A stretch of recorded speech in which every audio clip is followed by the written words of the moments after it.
Good morning friends, welcome to teaching Guru. तो आज के टॉपिक में बात करेंगे क्लासिफिकेशन ऑफ विंड मिल के बारे में कि जो विंड मिल होती हैं वो कितने तरह की है। देखिए, पहले तो हॉरिजॉन्टल विंड मिल और वर्टिकल विंड मिल आ जाती है। हॉरिजॉन्टल में क्या होता है, जो रोटर्स होते हैं उनकी डायरेक्शन हॉरिजॉन्टली होती है और वर्टिकल में उनकी डायरेक्शन वर्टिकल होगी। डायग्राम से आपको आसानी से समझ में आ जाएगा। हॉरिजॉन्टल में आगे होता है सिंगल ब्लेड की जिसमें एक ही ब्लेड लगा हो, दूसरी तरफ उसके काउंटर वेट करने के लिए हमें वेट लगाना पड़ता है जो कि लो कॉस्ट का होता है। उसके बाद है डबल ब्लेड जिसमें दो ब्लेड होते हैं, जो आपने नॉर्मली देखा होगा डबल ब्लेड या फिर ट्रिपल ब्लेड। उसके बाद मल्टी ब्लेड में जैसे तीन ब्लेड आ जाते हैं, जो आपने जनरली कहीं पे विंड मिल देखी होगी, टीवी में देखी होगी, वो आपने मल्टी ब्लेड वाली देखी होगी जिसमें तीन ब्लेड या तीन से ज़्यादा ब्लेड लगे होते हैं। उसके बाद वर्टिकल मिल्स होती हैं, वो डेरियस रोटर और सेवेनियस रोटर उसमें लगे होते हैं। डायग्राम से आपको आसानी से समझ में आएगा कि डेरियस रोटर और सेवेनियस रोटर क्या है। तो हॉरिजॉन्टल विंड मिल की अगर हम बात करें, फर्स्टली हॉरिजॉन्टल विंड मिल में जैसे कि सिंगल ब्लेड आ जाता है, डबल ब्लेड और मल्टी ब्लेड। तो हॉरिजॉन्टल विंड मिल की अगर हम बात करते हैं तो यहाँ पे आप डायग्राम में देख सकते हैं, यहाँ पे ये हॉरिजॉन्टल इसमें सिंगल ब्लेड लगा हुआ है, यहाँ पे नीचे सिर्फ एक ही ब्लेड है और दूसरी तरफ काउंटर वेट लगा हुआ है इसको काउंटर करने के लिए, जिसका जो वजन है इसी के बराबर रहेगा, मगर इसकी जो कॉस्ट है वो बहुत ही कम रहेगी, इसका जो मटेरियल है वो भी लो रहेगा। तो यहाँ पे आप देख सकते हैं कि it extremely long blade are mounted on a rigid hub. यहाँ पे ये हब है जिसके ऊपर ये ब्लेड है वो लगा हुआ है। Large blade root bending moments can occur due to tower shadow gravity and sudden shift in wind direction. इसका जो मटेरियल होता है ब्लेड का वो बहुत ज़्यादा ही हमें हाई रखना पड़ता है जिससे कि ये टूटे ना, ग्रेविटी की वजह से या फिर सडन एकदम से जब हवा चलती है तो उसकी वजह से ये इसका फेलियर ना हो जाए। तो इसकी जो लेंथ होती है वो 200 फीट लॉन्ग ब्लेड, इसकी जो लेंथ है वो 200 फीट के आसपास वो रहती है। और अगर हम इसकी बात करें, जो काउंटर वेट की बात करें, तो कॉस्ट को रिड्यूस करने के लिए हम इसके जो काउंटर वेट को यहाँ पे लगाया जाता है और इस ज़्यादा कॉस्ट ना इसलिए हम इसको सिंगल ब्लेड ही इस्तेमाल करते हैं। डबल ब्लेड में हमें ज़्यादा कॉस्ट लगानी पड़ेगी क्योंकि उसमें दोनों तरफ ही ब्लेड है वो लगाने पड़ेंगे। तो इसको सेंट्रीफ्यूगली बैलेंस करने के लिए काउंटर वेट यहाँ पे लगाया जाता है। इन दोनों के बीच में यहाँ पे इन्वर्सल जॉइंट लगा होता है जो कि रोटर शाफ्ट और ब्लेड को हेल्प करता है मूव करने के लिए। और नेक्स्ट वाली देखिए सिंगल ब्लेड विंड मिल है ये। उसके बाद हॉरिजॉन्टल एक्सिस में टू ब्लेड विंड मिल है, ये सिंगल थी। ये नीचे वाली डबल ब्लेड विंड मिल है जिसमें दो ब्लेड लगे होते हैं। यहाँ पे आप देख सकते हैं, ये आपने नॉर्मली देखी भी होंगे। तो ये जब ये मूव करते हैं ये दोनों ब्लेड, इसकी थोड़ी कॉस्ट ज़्यादा आती है सिंगल ब्लेड विंड मिल से, मगर जब ये दोनों मूव करते हैं इसमें देखिए दो ब्लेड हम क्यों लगाते हैं, क्योंकि ज़्यादा से ज़्यादा जो विंड है वो ब्लेड के ऊपर टकराए इसको और हेल्प करे, स्ट्राइक करे जब इसके ऊपर, तो हेल्प करे इसको मूव करने के लिए हाई स्पीड में। तो ये जो अरेंजमेंट है इसमें क्या होता है, रोटर होता है वो ड्राइव, जो ये रोटर है उसके ऊपर ये प्लेट्स लगे होते हैं, वो जनरेटर को मूव करता है। इसके अंदर जनरेटर लगा हुआ है और उसके अंदर गियर्स लगे होते हैं।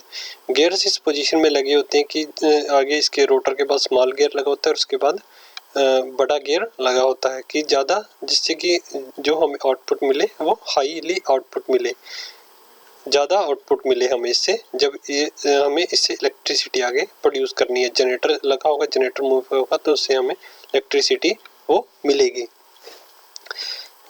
तो नेक्स्ट आगे अगर हम बात करें, जो हमारे पास थर्ड वाला है वो है horizontal axis multi blooded wind mill.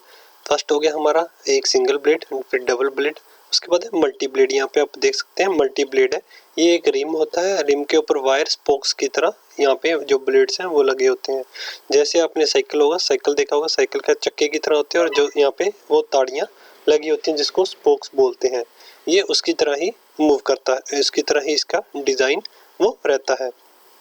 दी wire spokes support light weight और एल्यूमिनियम ब्लेड्स, जो इसके ये स्पोक्स होते हैं ये लाइट वेट होते हैं और ये एल्यूमिनियम मटेरियल्स के बने होते हैं, जिससे कि इसका जो रोटर है इसकी हाईएस्ट स्ट्रेंथ रहे, जो वेट की रेशियो है वो कम रहे। और ये जो ये वाले मतलब मल्टी ब्लेड जो विंड मिल होती है ये 100 किलोमीटर प्रति घंटे की जो विंड्स को उसको भी झेल सकते हैं और इससे हमें जो हाई आउटपुट है वो हायर आउटपुट इससे हमें मिलती है। और अगर हम बात करें, ये तो हमारे हॉरिजॉन्टल विंड मिल हो गए। अगर हम बात करें वर्टिकल विंड मिल्स की, जैसे कि हमने दो तरह के विंड मिल देखे थे। ये फर्स्ट वाला है डेरियस रोटर, जैसे कि आप यहाँ पे देख सकते हैं डायग्राम में। तो इसमें देखिए क्या होगा, वर्टिकल विंड मिल में wind turbine mounted with the axis of rotation in A vertical position, जो इसकी एक्सिस होगी वो वर्टिकल पोजीशन में होगी। देखिए यहाँ पे ये 1 2 3 और एक उसकी दूसरी तरफ है 6 और 4, तो ये ऐसे ऐसे मूव करते हैं, यानी कि वर्टिकल डायरेक्शन में वर्टिकल पोजीशन में होते हैं और ये मूव करेंगे। They are omnidirectional, need not to be turned to force the wind. The vertical mounted wind machines eliminate the need of some of the complex mechanical device and control system necessary for horizontal mounted wind machine. तो जो horizontal mounted जो हमने ऊपर देखी थी wind machine में, उसमें कुछ कॉम्प्लिकेटेड जो कंट्रोल सिस्टम लगा होता है, उसमें इसकी जो वर्टिकल है उसमें इन सभी की जरूरत है वो नहीं पड़ती है। 2 टाइप ऑफ वर्टिकल एक्सिस होते हैं। Wind machine have received attention. The Darrieus rotor consist of 2 और 3 कन्वेक्स मेटल ब्लेड, इसमें 2 या फिर 3 कन्वेक्स के मेटल के ब्लेड्स लगे होते हैं with an airfoil cross section. ये जो तीनों ब्लेड है ये एक सेंटर की शाफ्ट होती है, उसके ऊपर ये लगे होते हैं और सपोर्टेड होते हैं बेरिंग की हेल्प से। टॉप और बॉटम में दोनों तरफ बेरिंग लगे होते हैं जो कि हेल्प करते हैं इसको इजीली रोटेट करने के लिए।